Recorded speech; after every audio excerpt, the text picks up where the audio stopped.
je voudrais faire pour vous une liaison de notre glycolyse, cycle de Krebs, avec la nutrition fonctionnelle. Parce que c'est pour ça qu'on est là.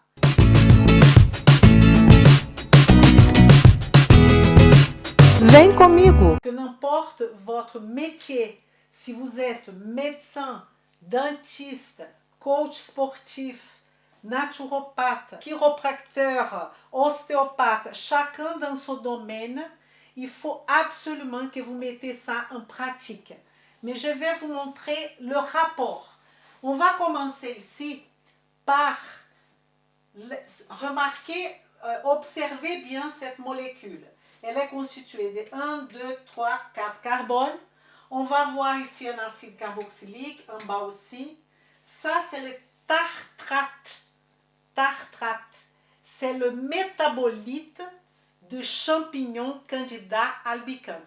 Ça veut dire que quand on a énormément de Candida albicans, on a tous du Candida, mais quand il va s'exprimer en forme de micelles dans notre corps, soit au niveau de l'intestin, le Candida peut se manifester en plusieurs régions du corps. Ce n'est pas que au niveau intestinal. On peut avoir candidose buccale, candidose de plusieurs façons. Donc, si on parle de Candida, on a un métabolique qui s'appelle tartrate, qui d'ailleurs, aujourd'hui, on peut mesurer la quantité de ce tartrate. Mais le Candida albicans, en excès, va nous donner la candidose. La candidose qui va entraîner normalement une envie de sucre pas possible, changement d'humeur tout le temps, va avoir des caractéristiques qui sont très présentes pour les gens qui ont des candidats. Mais bon, elle va donner comme métabolite elle va donner comme métabolique les tartrates. Et une condition du candidat, c'est effectivement la fatigue. Et là, je vous demande pourquoi. Pourquoi candidose chronique fait ou entraîne de la fatigue? L'explication, elle est biochimique.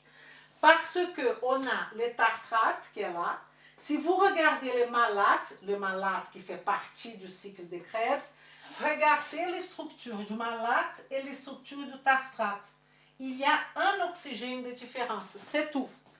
Et qu'est-ce qui va se passer? Ici, c'est le site actif de l'enzyme malate oxydase ou malate déshydrogénase, qu'on a beaucoup parlé, n'est-ce pas? La question, c'est que le tartrate va faire compétition avec ce site actif de l'enzyme malate oxydase et parfois, avec cette quantité de tartrate produite par le candidat, ça va ralentir le cycle de Krebs. La malate oxydase sera infiltrée par la présence du tartrate et pas du malate. Ce n'est pas le malate qui sera oxydé, mais le tartrate. Le problème est que le tartrate oxydé ne me donne pas oxalacétate. Et donc, j'aurai une interruption ici de mon cycle de Krebs. Le cycle de Krebs va ralentir. À la place de produire une personne de 70 kg, produit à peu près 50 kg d'ATP par jour. Là, on va produire 40 kg. Et là, la personne va ressentir ça au travers de la fatigue. Une diminution de la production d'ATP. Conclusion, qu'est-ce qu'on peut faire? Traiter les candidoses, ça c'est clair, mais ce n'est pas notre objet d'étude aujourd'hui. Et on peut aussi donner de l'acide malique. Déjà, on rencontre beaucoup dans la pomme. Mais dans ce cas-là, il va falloir donner plus. Mais ça ne sert à rien de donner l'acide malique si vous ne traitez pas la candidose. Ça, c'est sûr. Donc, vous voyez, l'action est directe. Candidose de mon cycle de Krebs. Deuxièmement, on avait parlé de NADH. NADH, la brique de NADH, c'est la vitamine B3, la niacine. La FADH2, la brique de la FA2, c'est la riboflavine, vitamine B2. TPP qu'on a parlé non seulement ici, qui c'est la thiamine pyrophosphate, au niveau de alpha-cétoglutarate, mais aussi au niveau du complexe pyruvate deshydrogénase. Pour la TPP, on a besoin de B1, B1 thiamine. Coenzima A, pour synthétiser coenzima A dans notre corps, on a besoin de B5. Sans compter le magnésium que je vous ai dit, la présence du magnésium et du manganèse qu'on a besoin, je ne vais pas tout répéter. L'acide lipoïque, le lipoate, vous vous rappelez de ça?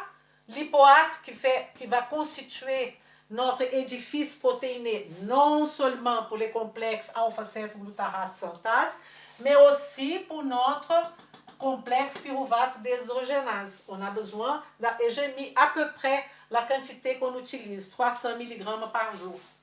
Le fer, très bien, on sait qu'on va utiliser le fer plus tard dans notre respiration cellulaire, phosphorylation oxydative. Mais déjà, on a besoin de fer là pour la conitase. Mais on ne va pas donner du fer comme ça. Le fer doit être mesuré par la ferritine, où on va voir nos réserves de fer, qui devraient être à peu près à 150 nanogrammes par millilitre. Ok. Tout ça, cycle de Krebs avec des problèmes, glycolyse avec des problèmes, ça nous entraîne de la fatigue et ça nous entraîne évidemment la baisse immunitaire. Parce que nos cellules immunitaires, elles sont faites de quoi? De mitochondries, de glycolyse, de tout ça.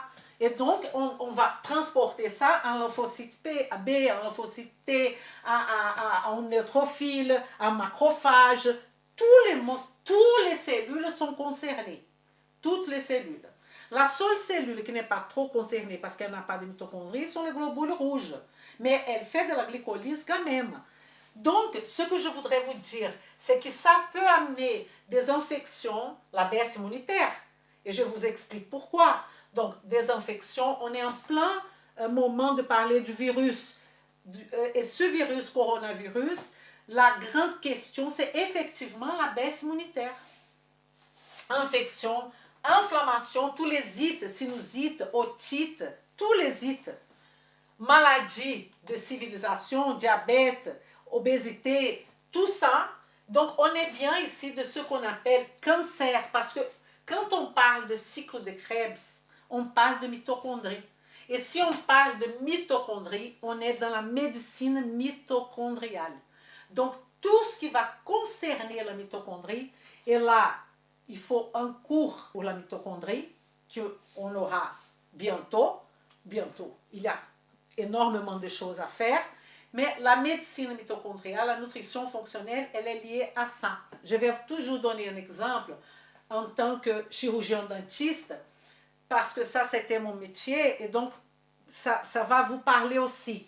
Donc, quand on a, par exemple, la fatigue, la candidose buccale, associée à une parodontite, qu'est-ce qu'il faut faire? Mon Dieu, mon Dieu, mon Dieu. Un dentiste, il devrait proposer de mesurer la ferritine.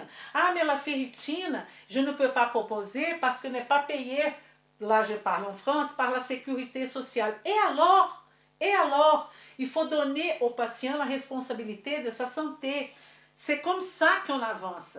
C'est pour ça que je vous dis que cette chaîne, la proposition, c'est d'améliorer la qualité de vie du patient. Comme ça, vous allez faire la différence dans sa vie, mais aussi de la vôtre. Parce que vous aurez du temps de parler avec un patient, parce qu'il faut, malheureusement, la nutrition fonctionnelle n'est pas payée par la sécurité sociale. Mais nous, on s'occupe de la santé, de la prévention de maladies. On va tout faire pour éviter le médicament. C'est clair. Et une fois qu'on ne peut pas l'éviter, le médecin va prescrire le médicament et on va accompagner. Et si vous êtes médecin, vous pouvez nous aider. Parce qu'à la place de tout de suite faire votre protocole que je sais qui est censé de faire, est-ce qu'il n'y a pas une autre sortie à faire à part donner du médicament? Je ne sais pas. Donc là, dans notre cas ici, vous pouvez voir l'importance de cette médecine mitochondriale que je donne que comme ça, parce que notre objectif ici, c'est de parler du cycle de Krebs. On est dans la base, dans le fondamentaux de notre histoire. On va parler jusqu'au cancer. Mais il faut passer par la respiration encore respiration cellulaire, phosphorylation oxydative, où on va parler du premier moulin, du deuxième moulin. Tout ça, ça sera notre suivi. Le suivi, c'est effectivement, que je vais mettre maintenant, la respiration cellulaire ou phosphorylation oxydative. Ça sera le prochain sujet de cette série-là. Merci e vem comigo! Vem comigo!